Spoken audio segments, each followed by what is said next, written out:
Eres el que me guía cuando no sé qué hacer. Nadie. Muy buenos días, buenas tardes, buenas noches, espero que anden bien. Bienvenidos al canal Entrenador de Emociones. Ojalá que los videos que estoy armando, que te estoy publicando, te sirvan, que puedas entender el mensaje que te quiero dejar. Hoy tengo que traer información a la información. La información, como siempre se dice en los eruditos, te trae libertad en cierta manera, te da libertad y te permite que vos puedas manejarte en un ambiente, en un espectro, en un ámbito siempre espiritual, ¿no? De eso se trata la libertad. Y como dijo alguien, la libertad, o mejor dicho, la información es absoluta, el conocimiento es progresivo. En esta oportunidad quiero traerte un mensaje para que vos conozcas, y en este caso el mensaje que te traigo tiene que ver con las religiones que ya están impuestas, ¿no? Nada nuevo, nada que no esté publicado, nada que no se sepa, digamos. No vengo a traerte algo nuevo. Vos vas a tipear, vas a buscar, vas a googlear y vas a encontrar un montón de información de lo que te digo. Lo que yo te traigo no es nuevo.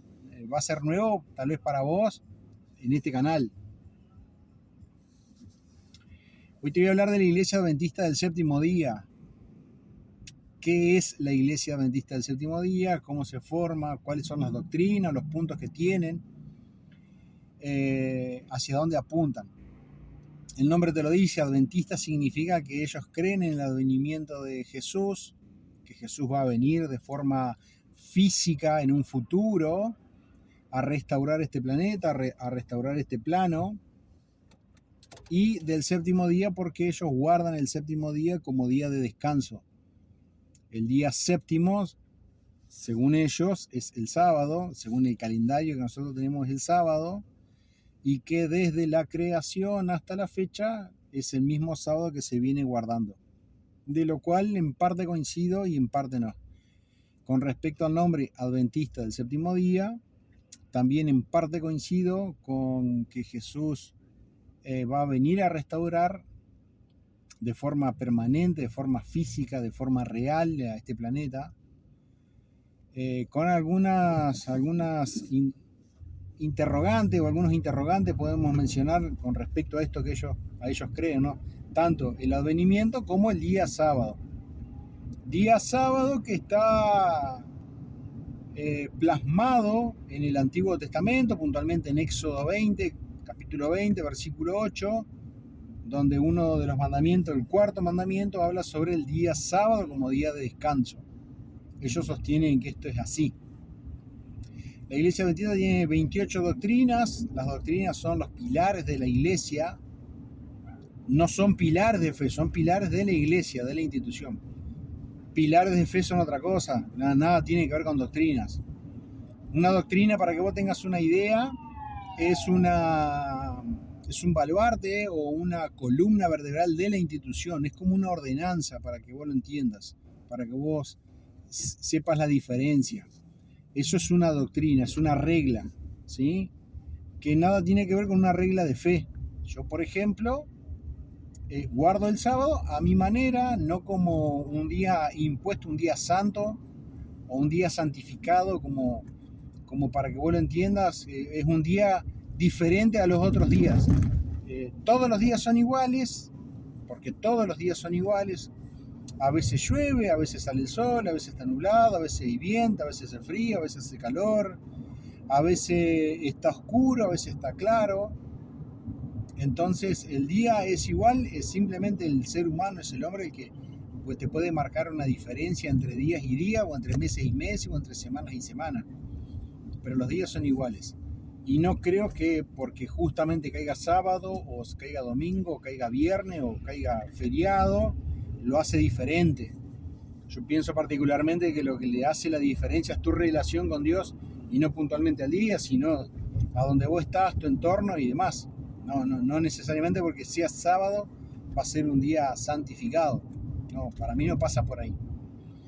La iglesia adventista se forma ya por el 1844 en Estados Unidos, en Minneapolis, Minnesota.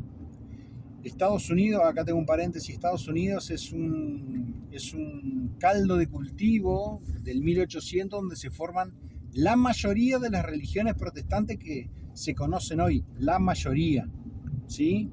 Y aún se siguen formando religiones en Estados Unidos, aún hoy se siguen formando religiones.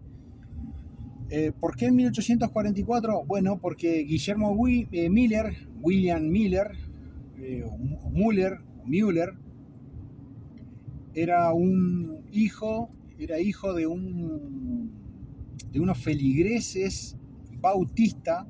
La iglesia bautista es una iglesia protestante de la rama de Martín Lutero, que se abre camino por sí sola, y que este muchacho había renegado de Dios. William Miller había renegado de Dios por mucho tiempo, a tal punto que en un momento ya no quería saber nada. Pero en una oportunidad él trata de acomodar su vida, no le encontraba la vuelta y tiene como un despertar espiritual, a lo cual él empieza a leer la Biblia, le empieza a leer desde su punto de vista, desde su manera, desde su forma. ¿Y qué pasa? Encuentra en eso del despertar de la conciencia o el despertar espiritual, encuentra algunos versículos del Antiguo Testamento, como por ejemplo el libro de Daniel, y otros del Nuevo Testamento, como por ejemplo Apocalipsis, donde hay una serie de profecías. Otro paréntesis, estos son interpretaciones puntuales, donde encuentra justamente acá, en estos versículos, en estos capítulos, donde Jesús va a venir tal fecha. Ellos interpretan que de acuerdo a la profecía de Daniel 7:25, Daniel 8 y demás profecías, como por ejemplo también de Apocalipsis, Jesús va a venir a restaurar el mundo. Y que esa restauración iba a aparecer el 22 de octubre de 1843. Hoy te dije 44. En 1844. Entonces Miller se convierte, digamos, al cristianismo y empieza a predicar, empieza a hablar a la comunidad, y esta comunidad empieza a propagar la voz de Miller de que Jesús iba a venir de forma física, cuando el 22 de octubre de 1843, acorde a estos mensajes, a esta profecía que él había entendido a su manera, a su forma. Él empieza a estudiar, empieza a explicar las profecías y empieza a convencer a la gente que se prepare para recibir la venida de Jesús en este plano. Mucha gente se convierte, hay una conversión masiva, y esto hace de que se haga un movimiento. El 22 de octubre, llega el 22 de octubre de 1843, y oh sorpresa que Jesús no viene, no aparece. A lo cual la gente se pregunta qué fue lo que pasó acá, que nosotros le erramos a este punto de que por qué Jesús no viene. O sea, ¿será que le erramos o será que realmente Jesús no viene? Entonces esta gente empieza a revisar nuevamente las profecías, las fechas que estaban ya impuestas por los calendarios. Claro, ellos entienden de que le habían errado en un número. ¿Por qué? Porque vos cuando haces la transpolación o la resta de 1843 al menos cero, digamos, el menos cero no se cuenta como año. Entonces, ¿qué pasa? Le dijimos, nosotros le erramos acá. No hay que contar el cero como número. ¿Por qué? Porque vos tenés los números cardinales y los números ordinales. Y esto hace de que el cero no se cuente. Vos pasás del menos 1 al 1, sin el cero. Entonces, ¿qué pasa? Dijeron, bueno, el Yom Kippur, que es el día de la expiación de los judíos de Israel del Antiguo Testamento, hacía de que cayera el 22 de octubre de esa fecha, que era el 1844. Así que nuevamente se preparan, se juntan, se preparan, empiezan a predicar el Evangelio. ¿Y qué sorpresa cae acá de nuevo? Que Jesús no viene. Para este entonces, para esta oportunidad que te menciono ahora, empiezan a revisar nuevamente las Escrituras. Y efectivamente a ellos le da esta numeración de que tenía que caer el 22 de octubre de 1844. Siguen esto. Mucha gente obviamente acá se convierte, venden sus cosas, emigran, se hace una gran comunidad, cantaban, alababan a Dios, había un gran despertar espiritual que, bueno, obviamente Jesús no vino, no apareció, digamos, brilló por su ausencia. Esto lo lleva a esta gente a que todos vuelvan a sus quehaceres diarios, digamos, vuelven, algunos arrepentidos, vuelven, compran propiedades de nuevo, empiezan a trabajar, se quedan resentidos un poco con Miller, con todo el movimiento que se formó en esa oportunidad. Y otros siguen estudiando la Biblia fuertemente, a lo cual ellos entienden de que le habían errado no en la numeración, sino en la interpretación, de que este chasco, como ellos le dicen, el gran chasco, se chasquearon de la mala interpretación. ¿Y qué habían interpretado ellos? Ellos habían mal interpretado de que Jesús venía, sino que Jesús pasaba del lugar santo al lugar santísimo. ¿Cómo sacan esta interpretación? Bueno, porque justamente el día de Yom Kippur, que es el día de la expiación, en el antiguo Israel, cuando vos expiabas tus pecados, tenías dos formas de expiarlo. Había dos formas. Una que era el sacrificio diario, que vos sacrificabas, que después vamos a hablar de esto para que vos lo entiendas un poco mejor y entiendas el contexto de lo que te estoy mencionando. Había dos formas, y esta forma era el sacrificio diario a través de un sacerdote, donde vos llevabas tu corderito y el sacerdote examinaba el cordero, o en el caso que no fuera tan adinerado, podía llevar un becerro, podía llevar un ternero, o podía llevar, en el peor de los casos, una paloma. Y la paloma se le ponía la mano a la cabeza, se declaraba el pecado y se la sacrificaba, se la mataba y se derramaba la sangre en pos del pecador. Y obviamente que una vez al año el sumo sacerdote entraba al lugar santísimo, que era otro departamento del santuario, donde se hacía expiación de los pecados del pueblo, por los pecados no declarados. ¿Cuáles son los pecados no declarados?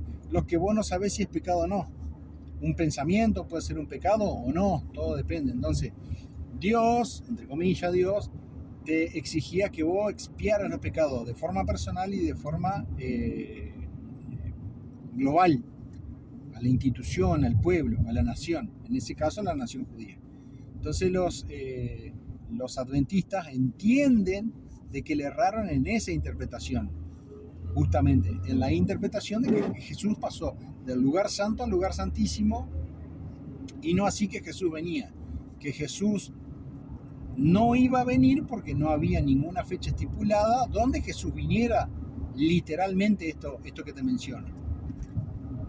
Y además se sostenían en Daniel 8:14, Daniel 9, Daniel 7, por ejemplo, Apocalipsis 10, Apocalipsis 13, Apocalipsis 12, 17, Apocalipsis 19, 10.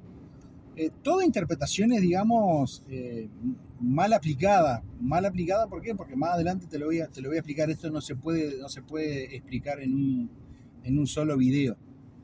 Es muy extenso, y hay que traer fechas, hay que traer versículos, hay que interpretar, hay que leerlos para darle la interpretación que ellos le dan. Para mí no coincide nada de eso. Incluso mucho menos que en 1844 Jesús pasa del lugar santo al lugar santísimo. algo que es ilógico y es muy infantil creer eso, por los textos bíblicos que hay, siempre usando la Biblia como referencia. La iglesia se forma y dice nosotros nos equivocamos, le erramos, y de ahí empiezan a surgir lo que son las doctrinas, las doctrinas que sostienen hoy a la iglesia adventista.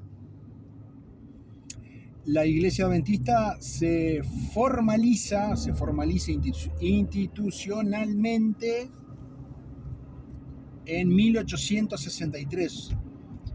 En esta institucionalización aparece un poco más, un poco menos, Elena de White, que Elena de White es la, digamos, la profeta. Ellos tienen un profeta, como lo tienen todas las religiones. En la Iglesia Católica es el Papa, para que tengas una idea. En los mormones es Smith. En la Gnosis es el colombiano Samael. Y así sucesivamente. Cada uno tiene su propio profeta, sus propias doctrinas, su propia interpretación. Y obviamente cada una de estas religiones creen que todos los miembros de la iglesia, que vos tenés que estar bautizado dentro de la iglesia, van a ser salvos. Todos van a ser salvos. Todo aquel que no entra a la institución o que no profese la fe de ellos, no va a entrar al reino. Algo totalmente infantil, ilógico, irreal, que va fuera, pero está muy fuera del contexto cristiano de Cristo, no cristiano de la institución cristiana como la Iglesia Católica, por ejemplo, que se hace llamar cristiano. Jesús en ningún momento dejó afuera a todos, al contrario, la salvación es para todos. Paréntesis en el medio, ¿no? La Iglesia Adventista se forma como institución, como cueva, como yo siempre le digo, como un club. Se forma como un club donde vos, para participar de la institución, obviamente tenés que ser miembro, tenés que bautizarte por inmersión. Que justamente el bautismo es parte de las 28 doctrinas, entre otras tantas. La Iglesia Adventista tiene varios congresos. Uno de los congresos más conocidos, por así decirlo, uno de los congresos más fuertes fue el de Minneapolis, en Minnesota, en 1888, donde se hizo el famoso congreso de Minneapolis, donde se trataron varios temas que tienen que ver con la Biblia y las normas de fe que la iglesia iba a adoptar. O sea, los que ya había adoptado, ahora quiere adoptar otras cuestiones, como por ejemplo la justificación por la fe. ¿Qué significa la justificación por la fe? Básicamente de que nosotros somos somos salvos por fe, no por obras. No es que vos te vas a salvar y vas a obtener la salvación por obras, sino puntualmente porque vos, al solo hecho de creer en Jesús, eso te hace salvo, te lleva a creer en Jesús, te lleva a que vos estés a la diestra. Y que obviamente el segundo paso son los mandamientos. Eso es la justificación por la fe.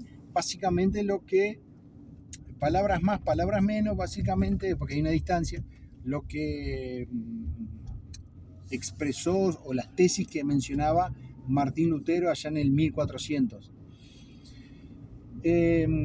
La Iglesia Adventista, en este congreso, obviamente que la Asociación General, para que vos tengas una idea, traspolando un poco, es lo mismo que el Vaticano, ¿sí? Es la asociación más grande, que tiene un presidente. El presidente lo votan las divisiones, como si fueran los obispos, y que son representantes, y estos votan al presidente, que son prácticamente cada 2 años aproximadamente. Obviamente que tiene que ser un pastor, no va a ser un laico, un tipo de a pie, va a ser presidente, no, tiene que ser un tipo, y que obviamente para vos llegar a presidente tenés que ser políticamente correcto, tenés que haber estado en las divisiones, tenés que en algún momento haber dirigido alguna congregación, haber estado en alguna unión, La iglesia adventista, vos por ejemplo tenés las iglesias locales, acá en Argentina tenés, como en todos lugares, tenés iglesias locales. Estas iglesias locales hacen las asociaciones. Por ejemplo, acá en Entre Ríos tenés la Asociación Argentina Central, que es todo lo que es el centro de Argentina, Entre Ríos, Santa Fe, Córdoba, Mendoza, San Luis. Esas son las asociaciones, es una asociación, y esas asociaciones pertenecen a la Unión Austral, por ejemplo. Hay otras asociaciones dentro de Argentina, pero una cuestión administrativa están divididas de esta forma o administradas de esta forma, por cuestiones administrativas, legales y económicas, de más está decírtelo. Es para que ellos tengan un orden. Estas asociaciones que después componen uniones, la Unión Austral, y la sumatoria de todas estas uniones forman la división, ¿sí? La Asociación Argentina Central, la Unión Austral, pertenecen a la división sudamericana. Y la sumatoria de todas las divisiones forman lo que es la Asociación General. En 1888 se pone en tela de juicio esto que te decía de la justificación por la fe. Yo no sé si se va a ver bien el video esto o si se va a escuchar bien, pero bueno, me reí a hacerlo porque tengo un ratito de viaje y quería contarte esto. Cierro el paréntesis. Aparecen dos muchachos, dos teólogos jóvenes que habían estudiado la Biblia con algunos otros teólogos, algunos otros pastores que hablaban sobre la justificación por la fe.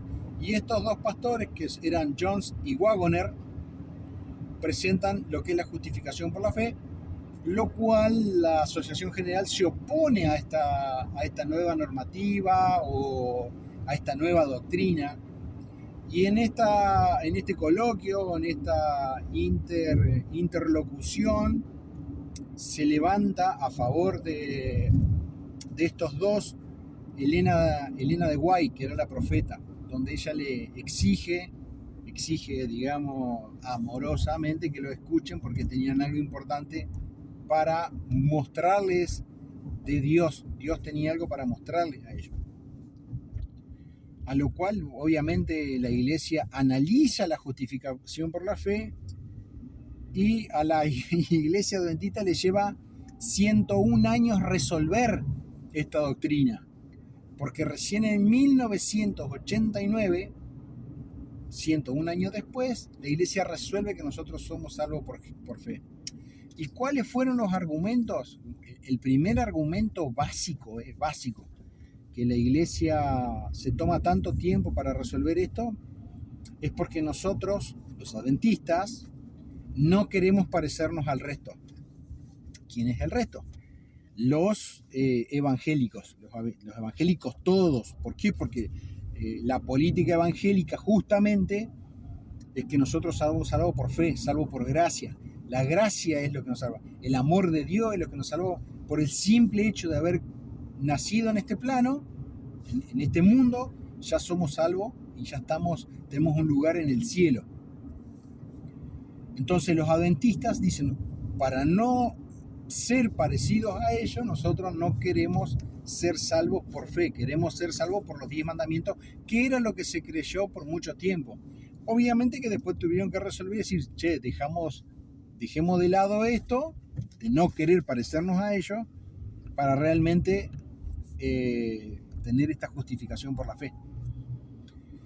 En ningún momento, esto es público, esto vos lo googleás y encontrás esto que te menciono, no es algo mío, no es una idea loca mía. Esto yo lo sé porque lo estudié, porque lo leí en su momento y me quedó grabado a fuego. Nunca en ningún momento los que estuvieron en todos los congresos desde 1888 hasta 1989, en ningún momento los pastores adventistas dijeron, nosotros somos justificados por fe porque queremos parecernos a Jesús. En ningún momento aparece eso. En ningún momento aparece ese texto o para un lado, para el otro, o similar. No. Ellos argumentaron, nosotros no queremos parecernos a ellos, a los evangélicos, a los protestantes. Simplemente por eso. Por eso te menciono que una de las doctrinas, que es la doctrina más fuerte, es justamente la justificación por la fe, y seguido a esto los mandamientos, seguido a esto el día sábado, seguido a esto cada uno de los mandamientos, el bautismo, el diezmo, por ejemplo, son argumentos. La iglesia adventista tiene un servicio que es los días sábados, a las 9:15 de la mañana en todo el mundo. Se estudia la escuela sabática, se estudia el folleto de escuela sabática. La escuela sabática es un departamento de la iglesia adventista. Es el corazón, por así decirlo, de la iglesia.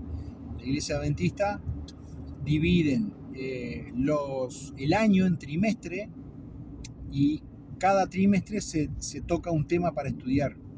Se elige un tema, que lo eligen obviamente los pastores.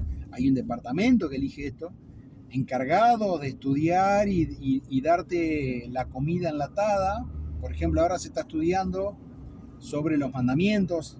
Ahora en septiembre de este año, septiembre-octubre, se está estudiando justamente sobre los mandamientos, y esto durante 13 sábados. De 9:15 a 10:30 aproximadamente, 10:45, una hora y piquito, se repasa la lección de escuela sabática.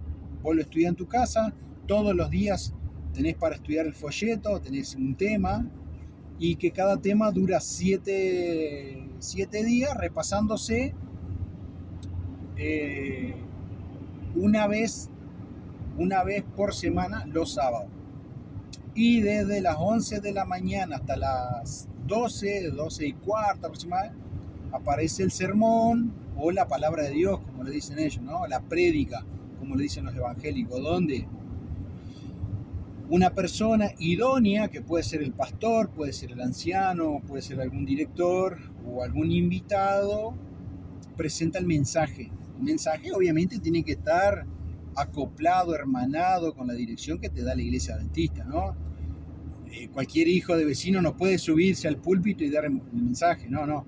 Vos tenés que ser miembro de la iglesia adventista, tenés que estar activo, tenés que trabajar en la iglesia adventista. Trabajar me refiero a que tengas algún cargo dentro de la iglesia o del distrito de la iglesia, y estas prédicas se preparan ordenadamente una vez por trimestre. O sea, una vez cuando se arma el trabajo de la escuela sabática, se arman los predicadores con un suplente que puede ser el próximo de la próxima semana. En el caso que vos no puedas asistir, tenés que avisar y avisarle al que le sigue, y vos después tenés que cubrir esa prédica.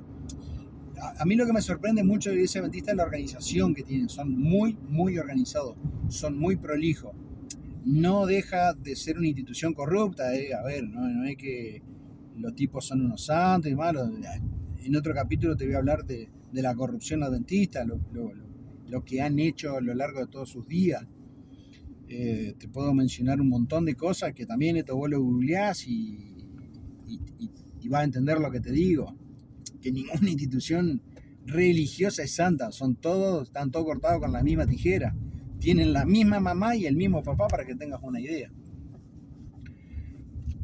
Luego del sermón está dividido, como te dije también, en otras secciones o en otros departamentos, como por ejemplo tenés Dorcas, Adra o Fasa, que es como algo así como Cáritas, que son los que ayudan a los indigentes, a los pobres, a los desplazados, a los refugiados, a la gente que está con recursos muy, muy bajos, muy pobres, que tiene serios problemas económicos o serios problemas, por ejemplo, de vivienda. Obviamente que la plata esa sale de los negociados de la iglesia adventista o de los diezmos y ofrendas que pone la iglesia, y obvio de donaciones, ¿no? Por ejemplo, Adra y Ofasa ya no tanto, pero Adra, que es una administración. ¿Qué es lo que hace Adra? Básicamente, para que vos tengas una idea, tiene sus propias camionetas, tiene sus propias oficinas, tiene sus aviones, en su defecto tiene sus propias lanchas. No depende puntualmente de la institución en general, pero es parte de la institución. Está todo muy, muy prolijo, y obviamente siempre el que lo administra es un pastor, un licenciado en teología, siempre el que lo administra. Después de ahí en más para abajo, ¿no? Ya te voy a mostrar, te voy a contar bien cómo funciona también la iglesia desde el punto de vista local. Después tiene otros departamentos, como por ejemplo las facultades. Tiene facultades con carreras internacionales. La Iglesia Adventista ser una institución que está registrada internacionalmente, o sea, tiene los mismos conceptos en todos los países. Vos, por ejemplo, estudiás, por ejemplo, la carrera de medicina, vos te recibís como médico y quedás trabajando ahí. Terminás siendo como un empleado de la iglesia siempre, con los mismos sueldos que tiene un administrativo, uno más, un poco más, un poco menos. O sea, vas a ser esclavo toda la vida. Si vos no abrís tu cabecita, vas a ser esclavo toda la vida. Vas a ser médico con grilletes mentales. Y obviamente que si vos, por ejemplo, acá en Entre Ríos, vos tenés la iglesia adventista, el sanatorio adventista del Plata, que está en Villa Libertador San Martín, y ahí está la facultad adventista, donde hay 33 carreras, 34, 35, alguna más, alguna menos, y vos podés quedarte a laburar ahí o te vas a otro sanatorio dentro del país, vos pedís el traslado y te trasladan, siempre con el mismo sueldo, obviamente. Después, si vos tenés que alquilar, vas a comprar, vas a vender o vas a vivir bajo un puente, problema tuyo, la iglesia no te va a ayudar. Manejate, amigo, o sea, trabajá para nosotros, hacé una milla más, como ellos te dicen, ay, pero tenés que trabajar para Cristo, vos tenés que sacrificarte como perro, digamos, creo que ofendo a los perros, en pos de la causa. ¿Cuál es la causa? Las arcas de la iglesia. Y como el Vaticano, como te mencionaba hoy.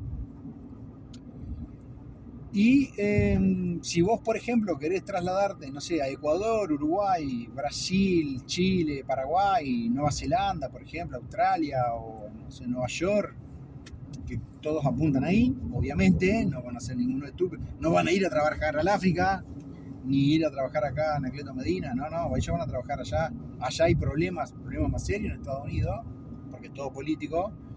Vos lo único que tenés que hacer es homologás el título, vas y homologás el título por ser adventista, tenés ese beneficio y automáticamente vos pasás a estar trabajando abiertamente para cualquier institución, no solamente que sea adventista. Esa es la ventaja que tienen las facultades, por ejemplo, también muy bien administrado. Ahora, los niveles, cuando hablemos de niveles, cuando digo niveles me refiero a niveles académicos. Obviamente que esto es privado, esto no es que vos querés venir a estudiar. Hola, ¿qué tal? Soy Alejandro, quiero estudiar acá. Sí, señor, pase. Usted, Alejandro, sí, lo vamos a atender y le vamos a dar la carrera para que usted, le vamos a dar un lugar para que usted duerma acá, no viaje todos los días. Y qué linda que está la ruta. Y ¿qué pasa? Y te lo van a dar gratarola. No, vos tenés que pagar. Y las cuotas no son nada baratas, digamos. O sea, tenés que tener un buen poder adquisitivo. Obviamente que a vos ellos te pueden becar algún médico, algún abogado, algún pastor, algo que tenga un corazón de carne, se compadezca de vos, él te beca, te paga la beca y vos después se la devolvés con el trabajo. O si no, tenés la media beca donde vos trabajás un año dentro de la facultad o trabajás dentro del sanatorio adventista o trabajás dentro siempre de la institución adventista y el próximo año empezás a estudiar, pero es media beca. La otra media beca te la tenés que pagar vos. Con tu laburo, digamos, o sea, tenés que ir a cursar, tenés que estudiar y después tenés que trabajar. No es que vas a trabajar 8 horas, vas a trabajar 9 horas, después tenés que cambiarte, comer, ir a estudiar la facultad, salís 12 de la noche, o a veces trabajás de noche y estudias de mañana, y después tenés que rendir, digamos, tenés que estudiar en el tiempo que te queda estudiar, o sea, vas a ser esclavo toda la vida de la facultad. Ese es el método que tiene la iglesia. Esto que te digo es así, como te lo digo, pero también yo te lo estoy contando para que vos sepas cómo funciona, porque conozco gente que se ha recibido, le ha llevado una carrera de 10 años, por ejemplo, otros que se han recibido en menos tiempo porque han encontrado a alguien que se lo pueda becar, u otros que han hecho algunos arreglos y o algo, un golpe de suerte justo se casaron con alguien que el papá de la chica o del chico le pagó la carrera y eso hizo de que ellos pudieran resolver la situación. Me voy a poner acá para que me dé un poco más la luz, que se hizo la noche. Y bueno, estas son todos departamentos. Tenés la facultad adventista, tenés el sanatorio adventista y obviamente tenés otras instituciones que tienen que ver con la iglesia. Ellos tienen su equipo de abogados, obviamente, ante una situación que vos tengas con ellos legal, tienen un ejército de abogados, y en el caso que vos le hagas algo, ellos van a ir a la justicia. Obviamente que ellos te van a psicopatear, porque la Biblia, entre comillas, dice que lo que pasa dentro de la iglesia se arregla dentro de la iglesia, que no está bueno llevar a los foros externos lo que pase dentro de la iglesia adventista. ¿Se entiende? La iglesia adventista, yo por ejemplo en su momento la llevé a juicio, sin ningún éxito, digamos, se cayó solo el expediente, ni le gané ni perdí, ni ganar ni perder, se cayó solo, por falta de prueba de ellos, falta de pruebas mías y demás. Esto por una cuestión de un daño económico que hicieron ellos, una malversación de fondos. Por eso te digo que no son nada, estos muchachos no son nada santos. La iglesia, como te digo, tiene presencia, no sé, creo que hay 250, 260 países. Bueno, ellos tienen presencia, ponele en 210, no le está faltando mucho. Y han traducido la Biblia en 210, ponele no sé, en 150 idiomas. Dentro de esos idiomas, obviamente, en idiomas aborígenes de muchos lugares del mundo. Y obviamente, como te digo, tienen presencia en muchos países, en lugares donde no llega la civilización de, no sé, Cruz Roja, por ejemplo, o la Iglesia Católica, que la Iglesia Católica es lo más grande que hay en recursos. La Iglesia Adventista ha llegado. Eso es para rescatar. Y obviamente que dentro de las facultades adventistas tenés la facultad de teología, que bueno, los tipos estudian la Biblia a su forma, a su manera. No hay una manera, digamos, sincera, ¿me explico? No hipócrita, ¿me explico? A la hora de estudiar son muy hipócritas, o sea, si vos vas a lo profundo, le erran en todo. Bueno, en el próximo capítulo, porque estoy llegando, te voy a contar más sobre la iglesia adventista y obviamente más adelante de otras religiones. Arranqué con la adventista porque es la que más conozco y porque es la que pertenecí. Así que bueno, espero que te sirva, te sea útil. Si vos te sentís cómodo, sos adventista o te invitaron a ir, amigo, no escuches este video, andá, disfrutalo, aprovechalo. No es que sea un hipócrita yo, que te esté vendiendo humo, sino que no quiero generar nada que a vos te perjudique. Pero básicamente si te gusta y te sentís cómodo, participá de la iglesia que te va a servir. Gracias por estar ahí. Eres el que me guía cuando no sé qué hacer.